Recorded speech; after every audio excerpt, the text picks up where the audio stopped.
The use of natural baits in the past few years has grown massively, from maggots to casters, squats to pinkies to worms. When's the right time to use them, how to use them, and the best approach using them? That's what I'm going to show you in this film. I've been using natural baits for as long as I've been carp fishing. So let's get going using natural baits. So we are at the awesome Elphicks Fishery. There is 7 lakes on this complex and I'm going to be fishing the North Lake. It's around 6 acres in size. There's a couple of islands in it, reed line margins, the perfect place that holds a lot of big giants. Okay, barrow's loaded. Now I'm here on a group booking, so first things first, before I start taking this barrow around the lake, we have got to do the dreaded draw. Although, to be honest, I say dreaded draw, there's only 10 of us here, and I think the lake can probably hold 20 people. So even if I come out last, I'm not going to be overly fussed, but to come out in the top 5 would be ideal, obviously. So let's go and do the dreaded draw, or the draw, and see where we get. Whenever I've needed to come out first in the draw, or second or third, that's never happened for me. This time round, come out second typically, and I'd have been happy with any swim on the lake, but I opted to go for the first swim that I saw fishing.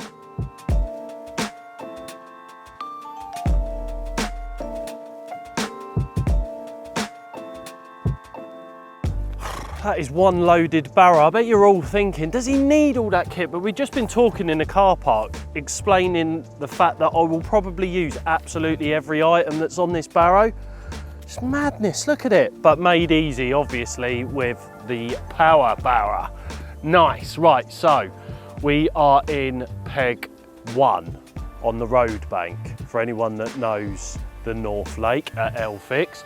It's not actually a swim I've fished before. I've fished quite a bit on the swim that's opposite and done well at that swim. But I fancied a bit of difference, and not only that, when we had our walk round just before we did the draw, my very first fish was out here, and then I saw a few more, and there was loads of fizzers out here, and this just looked really good for it. Plus the wind's going to be pumping down into this corner. So coming out second in the draw was absolutely ideal, to be honest, because I think it would have been one of the first swims that would have gone. So there's my reasonings for picking this one. I'm just hoping now that it's going to be the right choice. Now, we're going to be focusing more on natural baits for this trip. And the reasons being, I've done really well in the past using natural bait, maggots, casters. You know, it's been a few years since I've fished it. I've never fished it this time of year, always fished it in the winter months. So I would like to think that the worms would work, but you never really know this time of year. It can be a little bit hit and miss, but there's fish out here. I'm just hoping they're going to stay here, and I'm hoping that I'm going to catch a few.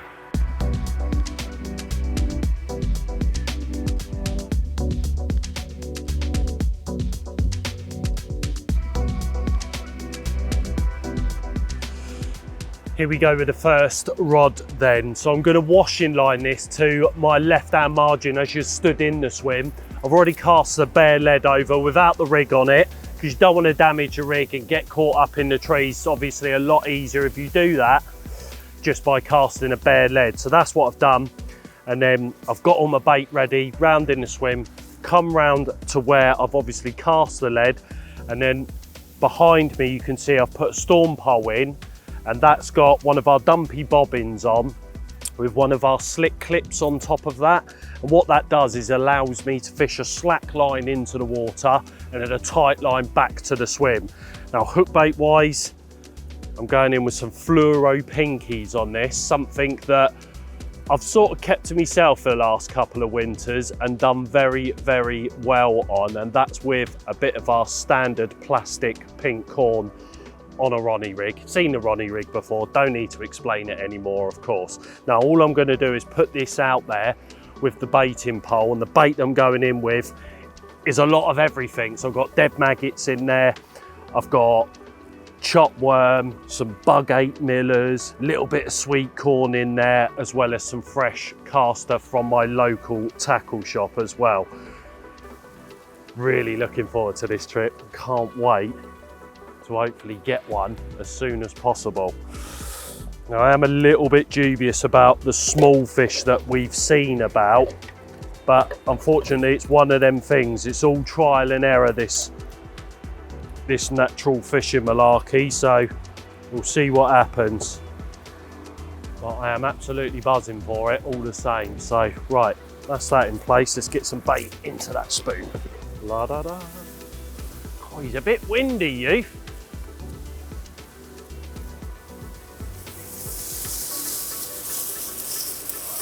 Get you shipped out there. All I'm doing is keeping the line in my hand while shipping the pole out here, so that I can fill the lead down. It's not very deep in this margin. I'm going to go round to this left-hand side here. Just plump her right in front of this bush.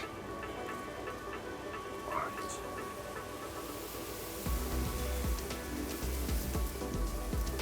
Oh, beautiful. A nice slack line out there. Sweet, man. Right, sorted. Okay.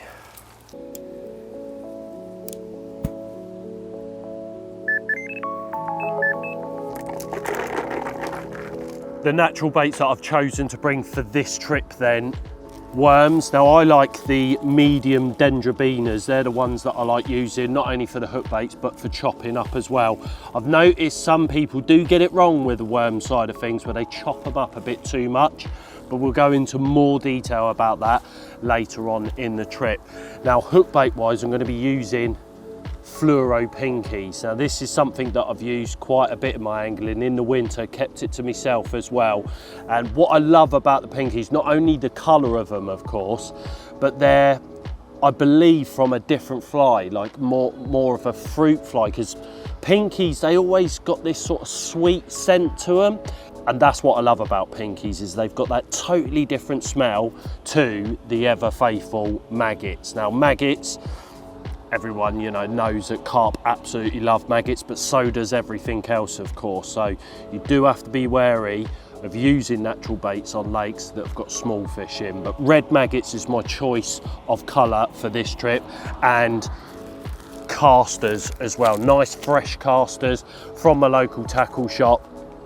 These I'm going to be actually using the insect meal, so another natural bait as well, and I'm going to be dusting the casters off with the insect meal so that I can put them into solid bags. Now casters are always fairly damp 9 times out of 10 because they've been refrigerated, so you've got to keep them cool. If you open up your casters, you need to keep them in water, so if you're going to keep them for a long amount of time out of the packet, then you'll always have to put them into water. But if I'm going to be using these in my solid bags, then dusting them off with some insect meal will stop the PVA from melting. So that's what I'm going to be getting on with now. Get a solid bag out there and then get some bait into the pond.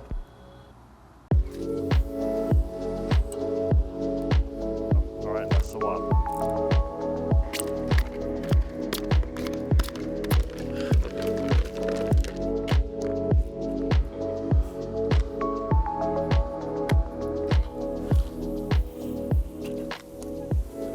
Beautiful. Well, that's the 2 rods out there. So the spot that I found out in front earlier on when they were fizzing out there, I just chucked a light lead so I could get the range right of exactly where they were fizzing and what horizon marker they were at. And there's like an L shape in the trees, or upside down L sort of thing. And yeah, I've just aimed towards that because there was 4 fizzers on there at different times. So I've seen 4 different fizzers on that exact horizon marker, but they obviously didn't know what the distance was exactly. So I just put 1.5 ounce lead on, chucked it out there so I could get the distance exactly right, waited until the fizzing stopped, and then put a much heavier lead on, 3.5 ounce lead on, and then could feel what the bottom was like. And it almost felt like there was a bit of a hole out there because I was getting a fair bit of resistance back from the rod, and then it was sort of as if it was coming out of something sort of thing. So obviously I think there was definitely a hole where they were fizzing. That's at 10 1/4 wrap, so that's the spot that I've chosen out in front. The lake's always been quite barren in the winter months anyway. You never get any sort of silkweed, low-lying weed or anything like that, but obviously I wanted to feel exactly what was on the bottom and make sure that there wasn't any sort of silkweed on the spot whatsoever, and there wasn't. So 10 1/4 wraps, both rods out there. I've decided to use a solid bag on the right hand rod, which has got casters inside, bit of our standard plastic corn, and the hooks inside that corn, which has got 10 pinkies on top. And then on the other rod that's fishing that exact same spot, I've got a big bunch of worms on out there. So I'm just hoping that we're not going to get too hammered by the small fry that are about. I'm seeing a few of them in the edge and the odd one pipping up on the surface as well. So pipping up, if there's a word. And yeah, let's see what happens. Let's leave the rods now for an hour or two. Might get them back in if nothing occurs. Put a little bit more bait out there a bit later on maybe, but in the meantime I'm just going to sit back, see what happens, and fingers crossed there'll be a carp on the end sometime soon.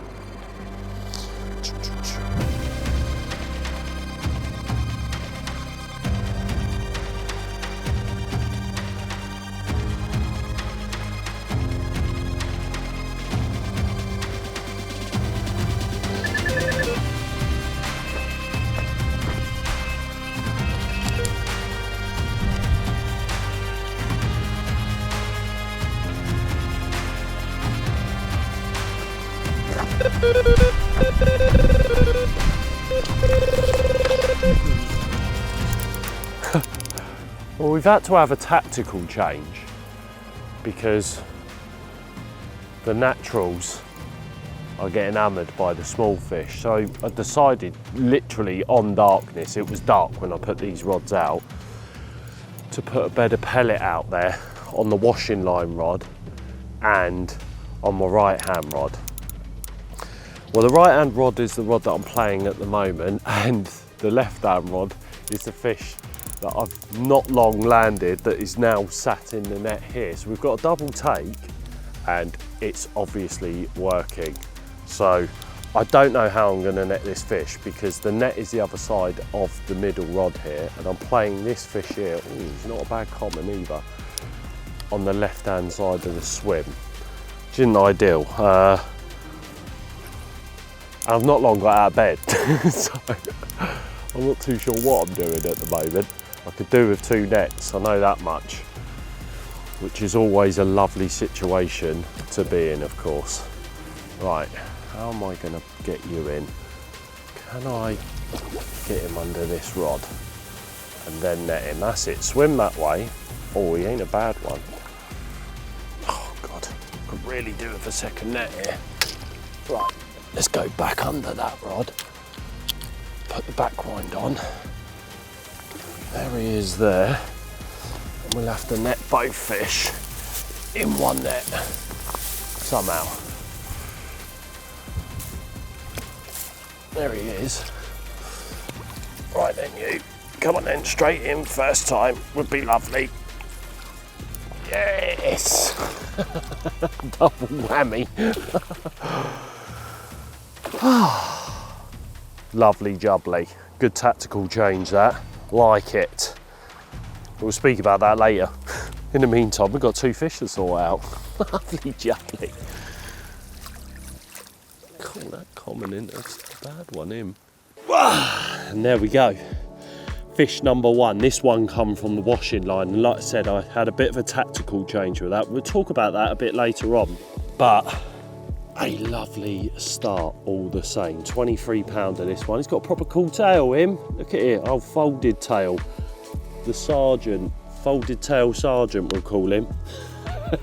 Nice to get amongst them because some of the other boys have had a couple of bites now. So yeah, I was licking my wounds a little bit when the small fish were taking me hook bait. So that tactical change was well worth doing. Right, let's get him back. Let's get the other one, which is a bit bigger. Wicked. gracious.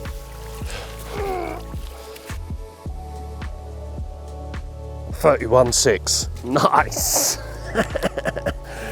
Oh, happy days. £20 and a £30. Lovely jubbly.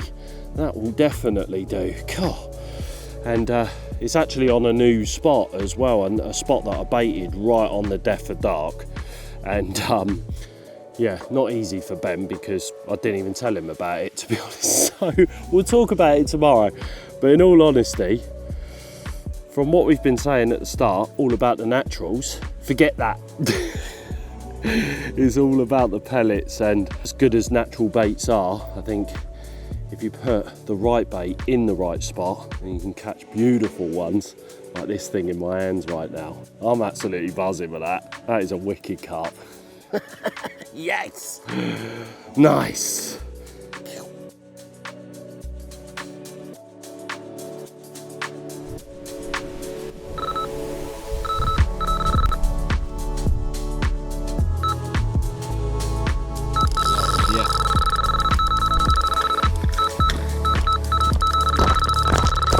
No net. I got it. I've just put that £30 back, and you know what I was saying about the naturals and that it not being the one? Scrap that. Because the only rod that is out in the pond that's on naturals, the third rod, has just busted it off. I was wrapping the other rod ready to put back out on my new spot. This feels a good one as well. This does feel a good fish. I was literally just wrapping that rod up, and the third and final rod has busted off. You couldn't write it. Unbelievable. They've literally been nicking the worms off of the worm rig, and I thought I'd better check the washing line. So I just dragged that one in. All of the pinkies had gone off of the bit of plastic. So I rechucked this rod, which is on the solid bag, which, if you haven't heard already, I actually caught a fully on this rig, just in case you've never heard that before. And it was a big fully as well. And I thought, do you know what, at least having that bit of plastic out there gives you a hook bait. So I wasn't too concerned by it. I was just discussing with Ben, you know, how do we go about this film, because we're now catching on pellets. Pellets is going to be the one. Lo and behold, the naturals rod has busted off. So I did say to him though, I will persevere with this rod just to... Oh, I thought I lost him then. Oh God. Right, I'm going to concentrate anyway because this feels like a really good fish. Stop waffling about naturals and pellets and all the other things that are going on in my life at the moment. My head's all over the place. Come on, be that ghostie. There's a big dirty great mirror ghostie in here that I really want to catch. I've never really wanted to catch any ghostie in my lifetime, but there's one in here that I've always wanted to catch, and I come up here every winter normally in the hope that my chance might occur, but it always seems to come out when I'm here, but never to my rods. So it would be nice to get in this trip, that's for sure. Come on, be the big ghostie mirror. There he is. I don't quite think he's £50. I don't know. No, definitely not 50.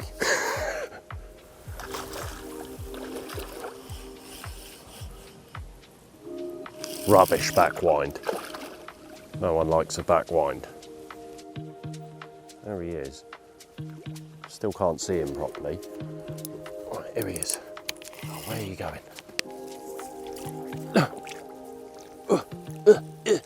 Yes, he's in. Got him. Oh, wicked. I'll tell you what, I got up at 4 AM to get here and it's now midnight. I'm not gonna lie, I'm absolutely battered, but loving life. Oh, wicked. Oh, that's another £30, definitely. That will do you. Nice.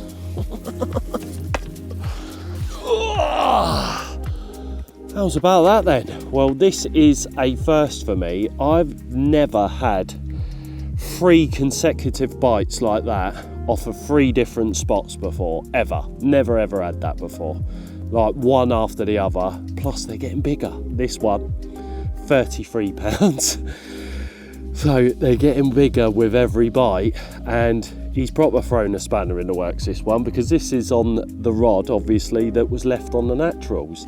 And when I took the hook bait out of his mouth, still had maggots on it. So I've binned the pinkies off in the hope that the maggots might stay on a bit longer, and they have. So we'll persevere with that rod. Forget what I said about the naturals, they work. Absolutely mega. Ah, what a start to the trip, you couldn't write it. Wow, just wow.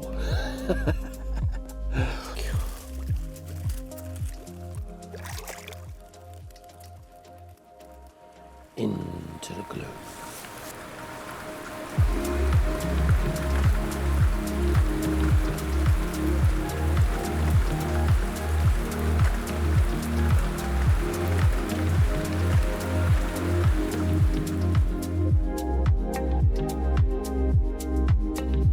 Well, good morning. There's no better way to start any day than with a lovely breakfast with all the trimmings as well. So yeah, it's one of the beautiful things here about Elphicks is you've got the Carp Catchers Cafe here, and they do an absolute worldie breakfast. So you've got to have one when you come here, and you'll blank as well if you don't come and have a breakfast here. So it's definitely a must. But yeah, enough about that. Let's talk about the fishing. Obviously last night was random, epic, couldn't sleep for the rest of the night. I got absolutely soaked as well, so I should have really changed my clothes, but I feel like now I'm fishing properly, because obviously using the naturals that I have been using, the fish have been killing me hook baits, which isn't so much of a worry because I've obviously been using plastic, and you know, you've always got a chance of getting a bite when you've got plastic out there. But I feel like now we can get this trip, well, it's obviously up and running already, but I feel like, you know, I've got a spring in my step. I know what I'm doing now. I've got 3 different spots that I've had 3 different bites from as well. So we'll explain more about what's gone on and what have you when we get back in the swim in a minute. But I'll finish this cup of tea, get back to the swim, get them rods out there, and hopefully catch some more.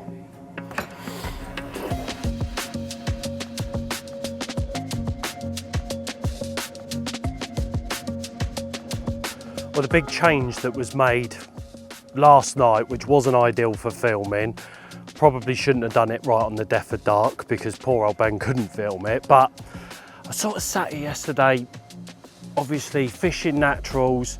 I've got the washing line one out there, and the problem is with fishing natural bait on a washing line rig, whilst you're unsure of how many small fish are present in the lake and could be hammering your hook bait, if you're washing line, you're never going to know, obviously, because you're not getting that indication, especially doing the way that I'm doing, or any washing line rig for that fact. You're never going to get that indication that, you know, the small fish are picking your hook bait up, and you'll obviously be getting the indication on the alarm, like I was with the other 2 rods that I was fishing out in the pond, both on the same spot. I'm getting little bleeps galore off of the rods constantly. I even had to turn the sensitivity down in the end. But all the while you're just thinking, is this the way forward? So I was sat here on the cusp of dark thinking, what can I do? I need to fish something, and contemplate going down the corn and hemp route, but I thought, you know, the small fish will probably hammer that as well. And then I thought, I know what I've done well in the past, filling it in with pellets, something that I haven't done for years, to be honest with you. But when I did do it many years ago, I caught a lot of big fish doing it, and I thought, you know what, that's got to be worth a try. So I went round, I dragged in my washing line, didn't take it out of the clip, just changed the rig over to this here, which is a dumbbell switch hook bait, another really, really good summer bait. Switch dumbbell hook bait, which has been soaked in the switch liquid, and obviously sort of that pellet shape. And I'm not gonna lie, I filled it in, I put 4 kilo of pellet over the top of it. I thought, just go all in, put loads and loads of Maxi Mix pellet over the top, see what happens. And then one of the other boys mentioned that they had had a 50 out of this swim last year at 8.5 wraps. more to the right of where I've been fishing. Now, because I've fished there a few times, I've leaded about a lot, it's fairly barren out there, so I thought there's no need for me to lead up. I just wrap the rod, the spod rod, at 8.5 wraps and put 10 midi X bombs out over that 8.5 wrap spot and didn't fish it, just left the 2 natural rods out there in the pond. And then after that, I had a catfish, I had a small catfish, and I thought, right, I'm going to change my other rod over to this exact same setup that I had on the washing line with the dumbbell switch and just chuck that over the top. Well, you might gathered of what happened next. The washing line went first, 20-pounder on the pellets.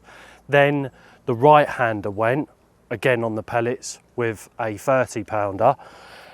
And then you're thinking, right, I've unlocked the code here. You know, this is going to be the way forward. Scrap the naturals, get on the pellets, and the naturals rod busts off.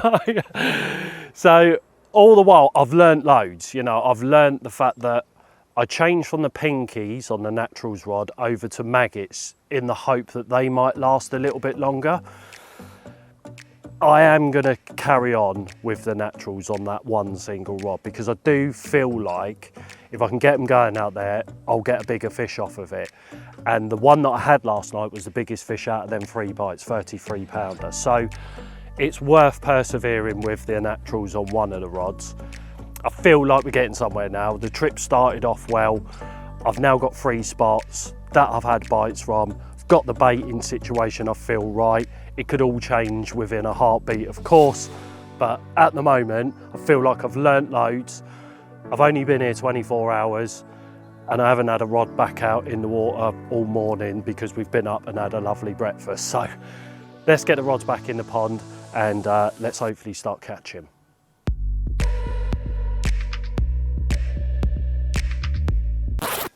Pictures is mate.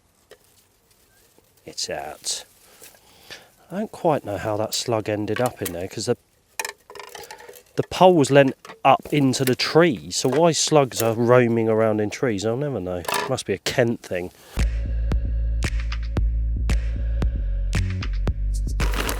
Well, so that was a 5 kilo bag. We've now probably got a kilo and a half left, so giving it to them.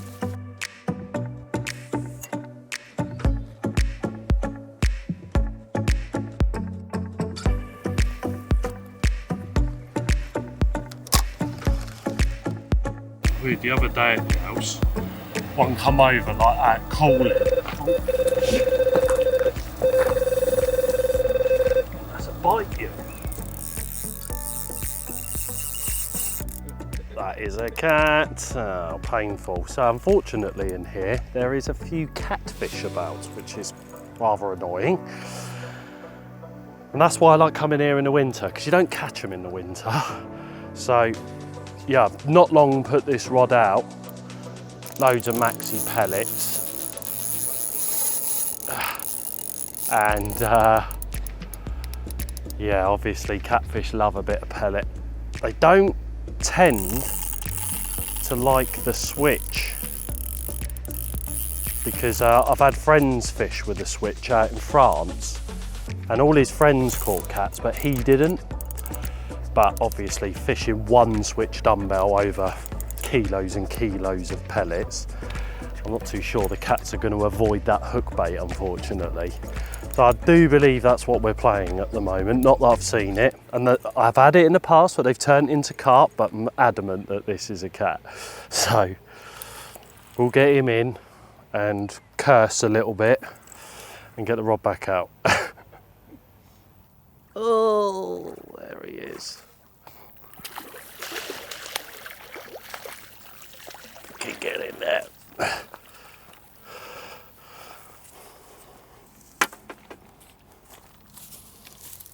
Yuck.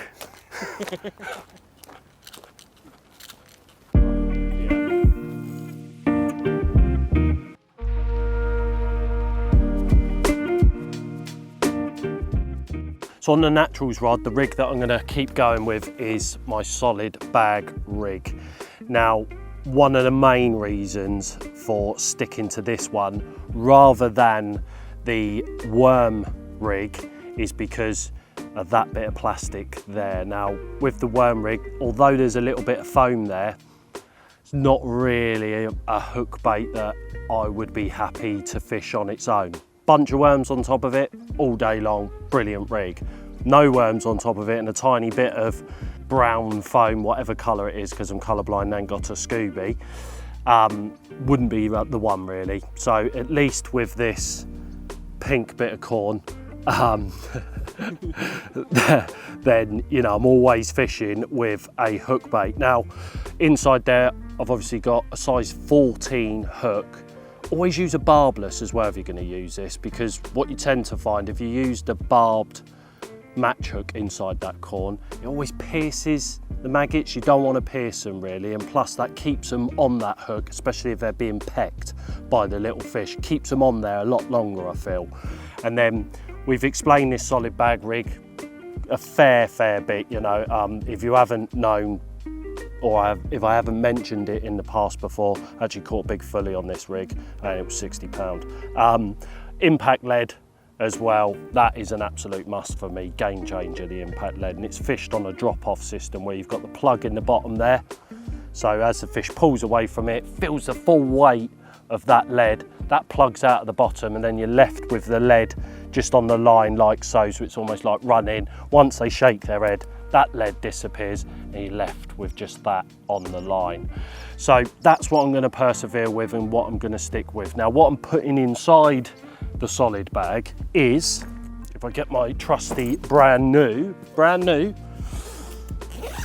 cool bag, inside here I've got all of my casters. Now when it comes to sort of keeping casters, when you go to buy your casters, there's, in my local tackle shop, there's two lots that you can buy. So you can buy vacuum pack casters, or you can buy fresh casters that are in a bag that aren't vacuum packed. Now the problem you'll get with the fresh ones that haven't been vacuum packed is they'll go off very quickly. So you either use them at the start of the session like I have done here, then keep your vacuum packed ones, which will last forever inside a vacuum pack. So as you can see in the bottom of my bag here, there's me vacuum packed casters, and as you can see they're a lovely golden colour. That's what you want. When they go dark, that's not what you want, and they'll only go dark because air's getting to them and they've got too hot. So keeping them in a cool bag, they're lovely and cool they are, just keeps them fresher that longer. And then obviously we're here for 3 nights. We've done 24 hours already. Like I've said to you, it's mega hot out here. Those inside my cool bag are an absolute must. So if you're caster fishing, then make sure that you've got a decent enough cool bag to keep your casters in.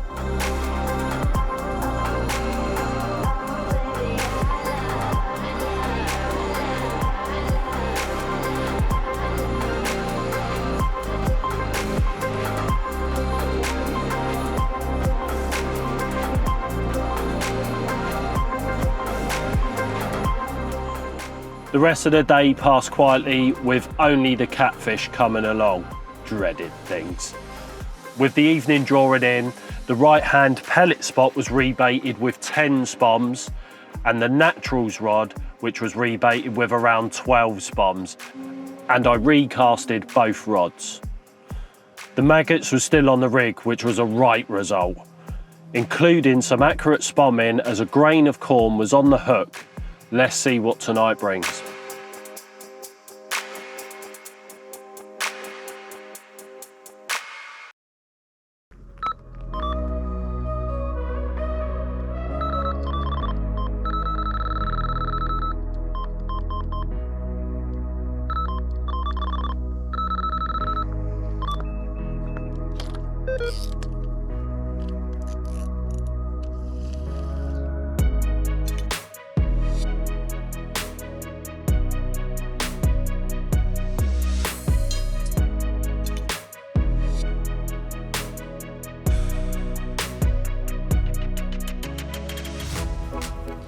Okay, wow, the naturals rod has done us our first £30 mirror. Look at him. That is proper wicked. I like that, and it's nice to know that I've got it right now. Obviously using the maggots on that bit of standard plastic corn. Making sure that I get the sizes of the corn right, because you don't want the large corn. The left our rod's bleeping at the moment. Getting plenty of liners at the minute. It seems like it's all happening at night time in this swim. Down in this deeper end, seems like they're spending most of the day at the other end of the lake in the shallower water, but at night time venturing down here, and obviously loving that natural bait that I'm putting out there for them. Lovely little banquet, and yeah, they're obviously enjoying that grub that's out there. Nice. God, I'm very tired. We've only just got to sleep, the pair of us, so yeah, I'm gonna get him back, I think, get a few photos and then get him back. Very nice. Nice. Got a bit about him.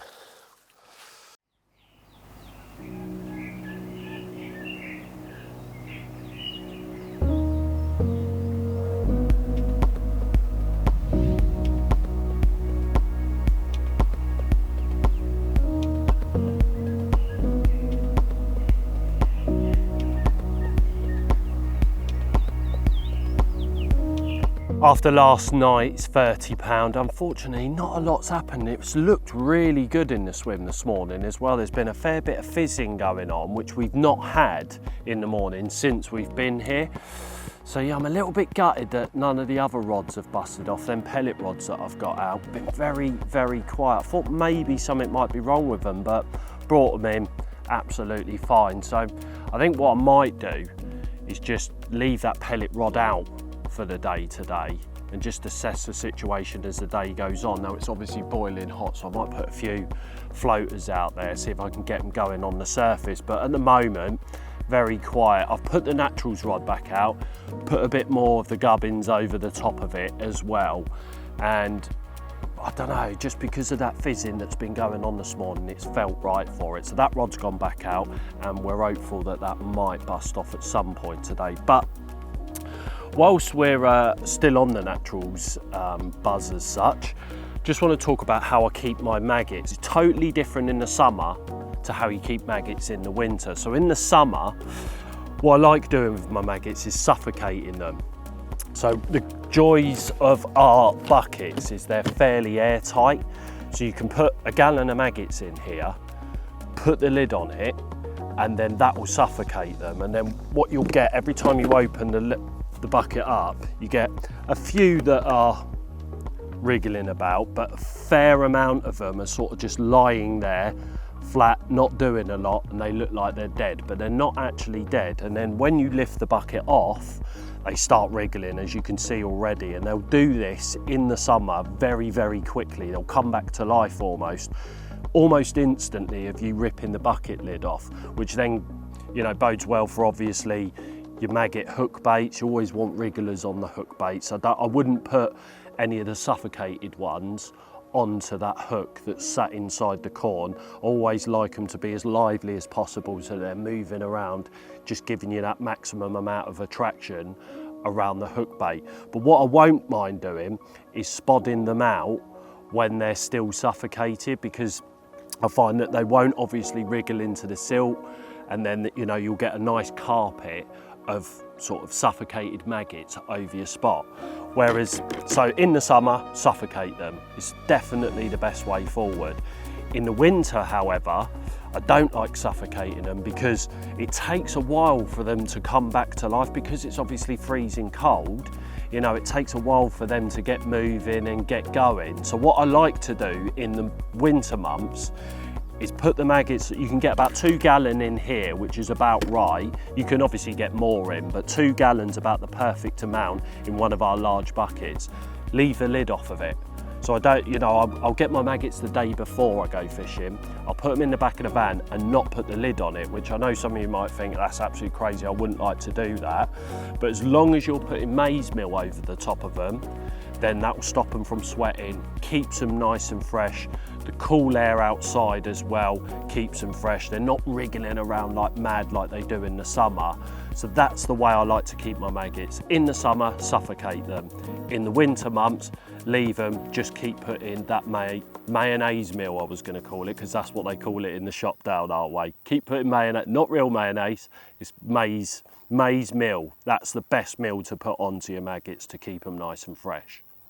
And so when it actually comes to putting my maggots onto my hook bait, now there's a few ways you can do it. You can obviously floss them on, which most people like to do, but how I like doing it is to use that size 14 hook inside the plastic corn. And the reasons why I like using that, and always use a barbless one as well, is because you can put the maggots on and they won't burst, which means they'll last obviously longer on the hook baits. If you've got little fish that are pecking it as well, they tend to be a little bit more robust when they're sat on a hook, rather than when you floss them on.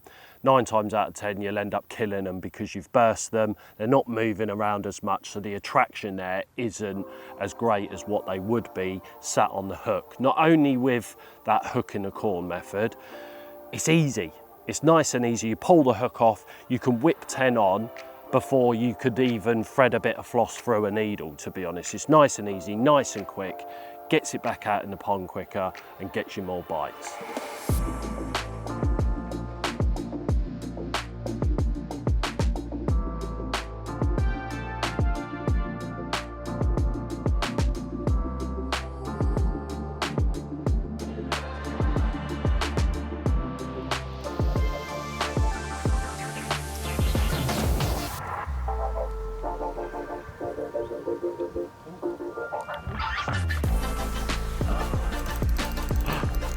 That was mad. Right, I'm going to play him next door because I'm going to try and drag him away from this lot that's in here. Oh, a bit of surface action, which has been very frustrating, let me tell you. Oh my God, is that a ghostie?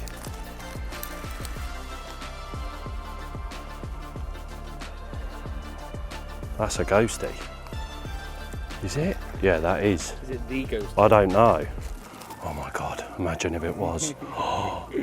So we've been saying this trip, like, I've never really had an absolute giant off the top. I've had 30s off the top, but never had a 40. And there's not many ghosties in here. I think there's 3 ghosties in here, which I think we've said before. It looks like I'm playing a ghostie, but I can't see him properly. Mate, is that him? Oh, imagine if it was.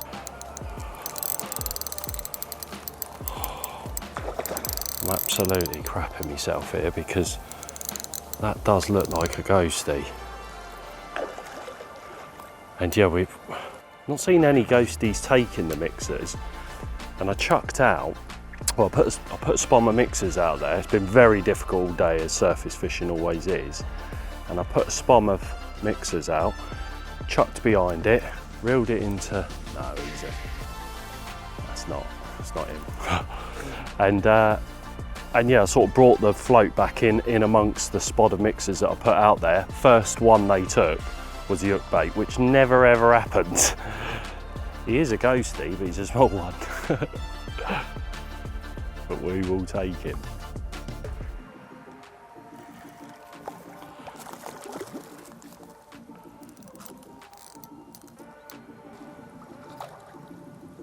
Come on then, mister.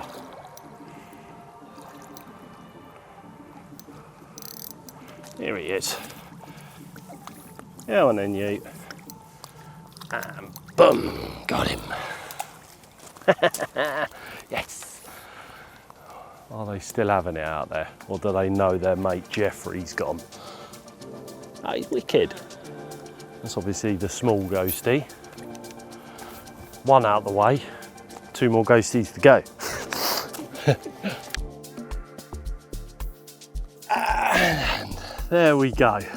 A nice bright pink one. Never had a pink one off the top before.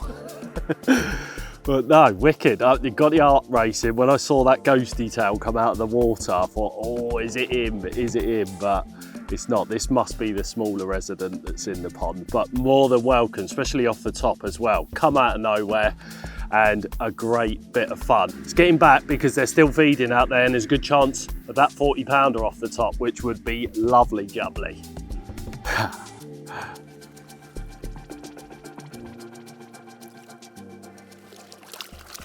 Away.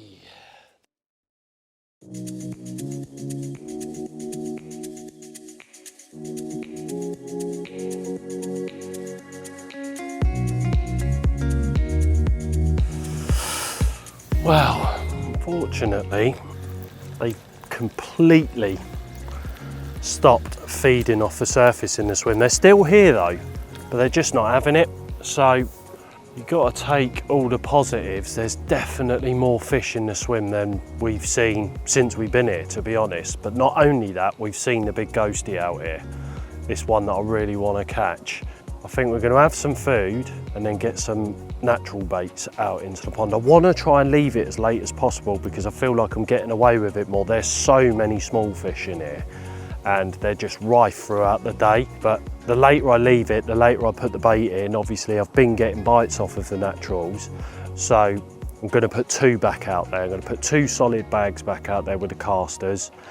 And I'm going to pull my washing line rig and put out my pellet rod to the right hand side. I'm going to put that one back out, the one that I had the other 30 on. So that's the plan, but the main thing at the minute is to fill our own bellies because we are hungry. So let's get some food and let's get some rods sorted.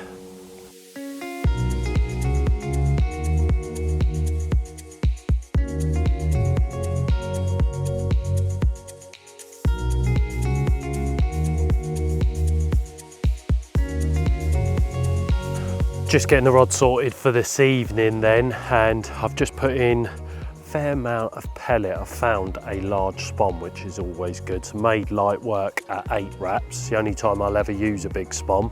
10 wraps will be my maximum. And I've spawned out 5 spawns of my pellet mix. Well, I say pellet mix, it's just pellets with liquid on it, to be honest. But I'm using Switch liquid over the crayfish maxi mix. In my eyes, that Switch liquid is the best liquid on the market. It's unbelievably good and goes on everything, works on everything, and I absolutely love it. And I've had bites off of it on this trip as well. So I've given the pellets a good dousing of the Switch liquid food. And tonight I'm going to change my hook bait. I'm going to change it over to a yellow PB, just something a bit brighter over them pellets, because I didn't get a bite on the Switch wafter that I had on today. And I've just brought in the washing line one, which also over the pellets. Nothing on that either. So maybe a little hook bait switch up might get me that extra bite. 2 on naturals tonight, on the solid bags, and then PB over the pellet mix. Hopefully for the win. Fingers crossed for that big ghostie. I'm really excited that that ghostie's been in and out of my swim all day today, and I hope he's still here, waiting for a bit of food that I'm going to give him.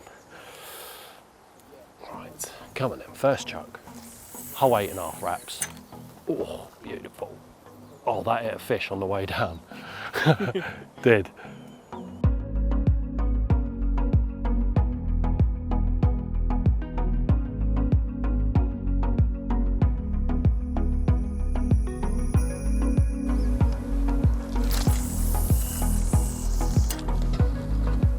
I couldn't have gone any better that.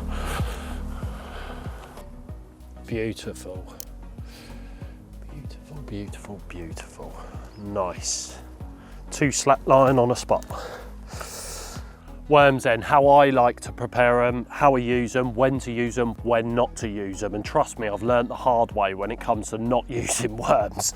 And that being when the pike are active. And when I say when they're active, I mean when they're spawning. So normally they spawn in the colder months, and if you notice the pike spawning, they're ravenous for a worm. Trust me, I've had triple takes off of one spot at Berners Hall on worms, and it was not the one. Let me tell you, it was an absolute nightmare. I think we had 6 in the end or something like that. Yeah, painful. So if the pike are spawning, they're active, using worms just really isn't the one in them times. Now, if there's a lot of perch as well in your lake, perch love worms as well, and of course that will be another time where ideally you want to avoid using them. But you know, for most places, most venues, you will get away with it, but you get them small little windows when they're not as great as what they are. But for most of the year, worms are definitely a great bait to use. Now, how I like to keep them, I keep them in with my casters. So I'm using this, obviously this cool bag. I put my casters in the bottom and then I put my worms on top. You don't want to be crushing or compacting your worms so that they've not got a lot of movement. Have the bag fairly loose. Inside the bag, the cool bag that you're storing them in, put them on top of things. Don't have things on top of your worms. Put your worms on top of, i.e. your casters. That's how I like to keep them. And they don't need as much looking after as what maggots do. They're nice and easy in a nice cool box. They'll be absolutely fine. Now, when it comes to preparing worms, I've seen a lot of people get this wrong. Some really good anglers as well get this wrong. And you don't want to be blending them up at home before your session. Someone I know that's done that before. And you don't want to be preparing them the evening before or preparing them the morning before. You want to prepare them just before you're about to put them out. So how I like to do it is I'll get a couple of handfuls of worms onto a 6mm riddle off all of the mud, the little bits of gubbins that are in there, sticks and what have you. Get rid of all that, get them as clean as you possibly can. Don't let them fall through the riddle, just riddle them off quickly. Get rid of as much mud as possible, lash them into a bucket, then chop them up. Now, when it comes to chopping up worms, you can overdo it. So I've seen people over chop the worms, and that's not been the one for them. You know, I've had quite a few people come up to me and say, you know, I'm using these worms, but I'm not getting bites off of them. And it's first thing I say to them, are you chopping them too? Yeah, I'm proper mashing them up, I am. That's not the way forward. You want to ideally chop them almost into freeze if you possibly can. Obviously can't do that exactly, especially with the scissors and what have you that we use. But whilst you're chopping, once it looks like they're in sort of 3 bits, so if you'd imagine a worm's yay long, you want him cut in 3 sections ideally, so that you've got big bits in there and then a few small bits, but don't overdo it. And then once you have done them, get them out into the pond at that point. Don't save them for, you know, a few hours later on, or if you're getting bites, think, oh right, I'll top it up a bit later. Use as you go when it comes to worms. That's definitely been the key. So presenting worms for me, when I like to use them as hook baits, then 9 times out of 10 I'll always use them on a D-rig, and then on the back of the D-rig I'll have a hook ring swivel, and then over the top of that a bit of brown or black foam, whatever colour. Inside there I've got a band, so like a bait band or a pellet band, and ideally you want to use the brown ones. They're the best ones. I can't remember who does them, but the brown ones are the good ones. I'm sure there's only one company that do the brown bands. I'm talking about bands too much now. So how I use the actual band is I'll put it inside the hook ring swivel and then fold it back on itself and then pull it tight, so you've obviously got the loop up. Then put my bit of brown foam over the top, and the foam just wants to cover the swivel itself, and I pull that right down. Then you've obviously got this banded loop above. I'll feed 10 worms into there and then pull the bit of foam up tight to the worms, so that keeps them all trapped inside that band. And then just before I chuck them out into the pond, I'll give them all a snip. So just snip them off so they're almost half in size, and you get a lovely ball of worms around your rig then. So that's how I like to present my worms when I'm using them for a hook bait.